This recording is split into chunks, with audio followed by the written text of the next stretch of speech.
Welcome to village Tamil. இன்றைக்கி நம்ம வீடியோவில் என்ன பார்க்க போகிறோம்னா அதிரசம் செய்கிறது எப்படின்னு பார்க்க போகிறோம். கடந்த 2 வீடியோவில் நம்ம ஏற்கனவே செய்கிறதெல்லாம் பார்த்தாச்சு. இப்போ இந்த வீடியோவில் நம்ம பச்சரிசி வச்சு அதிரசம் செய்கிறது எப்படிங்கிறத பார்க்க போகிறோம். இந்த பலகாரத்தை கண்டிப்பாக உங்கள் வீட்டில் செஞ்சு இந்த தடவை நீங்கள் தீபாவளியை அசத்தணும்.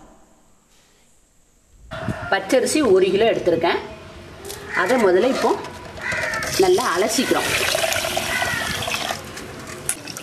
தூசி எது இருந்தாலும் அடி வெளியில் வந்து போயிடும். தீபாவளி நெருங்கி விட்ட காரணத்தினால நம்ம இப்போ இருந்தே ஒவ்வொரு பலகாரமாக செய்ய வைக்கிறோம். அந்த களைஞ்ச தண்ணியை தூர ஊற்றிக்கோங்க. இந்த களைஞ்ச அரிசியில் கொஞ்சம் தண்ணியை ஊற்றி ஒரு 1 hour to 1.5 hours நல்லா ஊற வைக்கணும். 1 மணி நேரம் அரிசி நல்லா ஊறின பிறகு அந்த தண்ணியை வடிகட்டிட்டு இந்த அரிசியை லைட்டாக நம்ம உலர்த்தி விடணும்.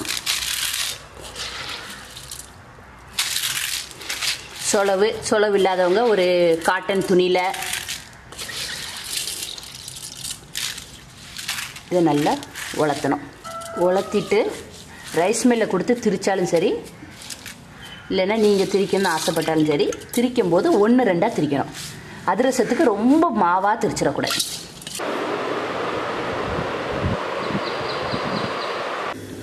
அதிரசத்துக்கு நம்ம மாவு வந்து ரைஸ் மில்லில் கொடுத்து அதுக்கு ஏற்ற மாதிரி திரிச்சு கொண்டு வந்தாச்சு. 1 கிலோ பச்சரிசி மாவை நம்ம ரைஸ் மில்லில் கொடுத்து திரிச்சு வச்சுருக்கோம். இந்த 50 கிராம் எள்ளை இதில் வறுத்து அந்த பச்சரிசி மாவில் நம்ம போட போகிறோம்.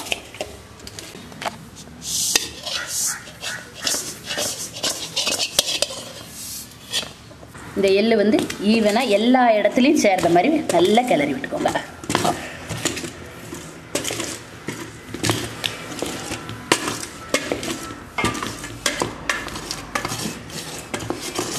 ஒரு கிலோ பச்சரிசிக்கு 3/4 கிலோ அச்சோளம் அளவு எடுத்து அதை ஒரு பையில் போட்டு நல்லா இடிச்சுக்கிடணும். இதுனா சர்க்கரை பாகு செய்கிறது கொஞ்சம் சுலபமாக இருக்கும். அதிரசத்துக்கான சர்க்கரை பாகு ரெடி பண்ணுறது எப்படிங்கிறத பார்க்க போகிறோம். 1 கிலோ பச்சரிசி மாவுக்கு 3/4 கிலோ அச்சோளம் எடுத்துருக்கோம். அதை கொஞ்சம் லைட்டாக சிறுசாக உடச்சி வச்சுக்கணும். இதில் ஒரு 1 டம்ளர் தண்ணி ஊற்றுறோம்.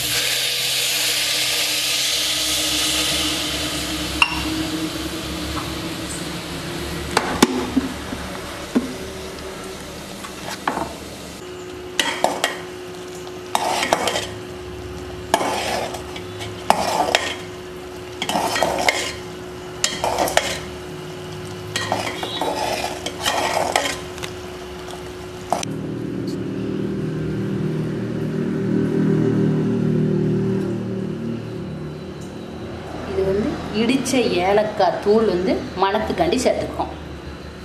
அதிரசத்துக்கான சர்க்கரை பாகு ரெடி ஆயிடுச்சு. இப்போ இதை நம்ம கொஞ்சம் கொஞ்சமாக இதில் ஊற்றி நல்லா கிளறணும்.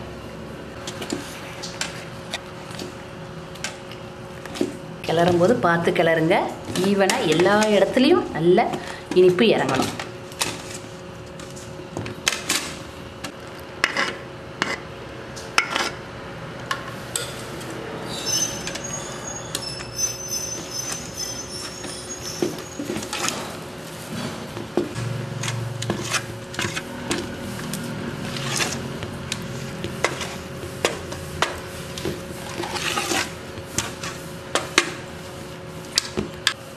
அதிரசம் செய்கிறதுக்கான மாவு ரெடி ஆயிடுச்சு.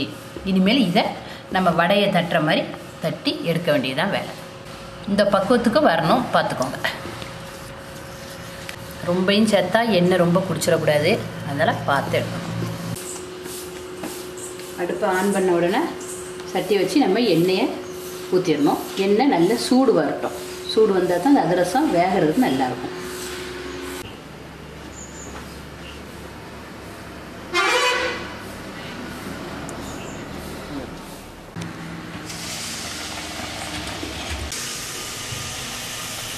எண்ணெய் நல்லா காஞ்ச பிறகு ஒன்றுன்னா போடுறோம். அனுபவம் உள்ளவங்க ஒரே ஆட்டையில் அப்படி இப்படி போட்டலாம். சரி, நம்ம கொஞ்சம் அனுபவம் இல்லைன்னு நினச்சிங்கன்னா ஒரு தட்டில் கொஞ்சம் தட்டி வச்சுக்கோங்க. தட்டில் தட்டி வச்சுக்கிட்டிங்கன்னா கொஞ்சம் உதவியாக இருக்கும். 4 நாள் இதாக கொஞ்சம் தட்டி வச்சுக்கணும். நல்லா பொன்னிறமாக வர்ற வரைக்கும் கொஞ்சம் வெயிட் பண்ணுங்கள்.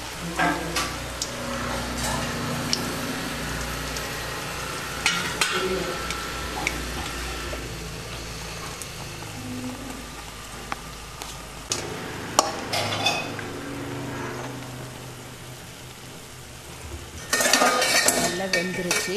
வெந்தது போதுமானதாக இருக்குது.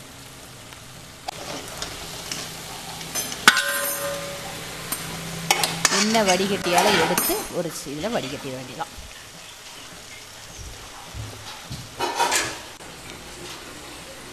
சைஸு உங்களுக்கு பிடிச்ச சைஸில் போட்டுக்கோங்க. உளுந்த வடை மாதிரியும் போட்டுக்கலாம், அதிக பெருசாகவும் போட்டுக்கலாம். ஏன்னா சிறுசாக போட்டால் கொஞ்சம் எண்ணெய் கம்மியாகும். எந்த சைஸுக்கு வேணுமோ விருப்பப்படுற சைஸுக்கு போட்டுக்கோங்க.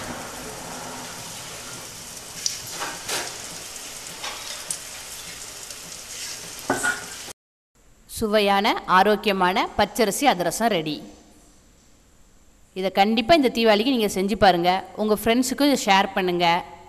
மறக்காமல் லைக் பண்ணுங்கள். கமெண்ட் பாக்ஸில் எதுவும் குறைகள் இருந்தால் கண்டிப்பாக தெரிவிச்சிருங்க. எங்கள் சேனலை சப்ஸ்கிரைப் பண்ணாதவங்க உடனே சப்ஸ்கிரைப் பண்ணுங்கள்.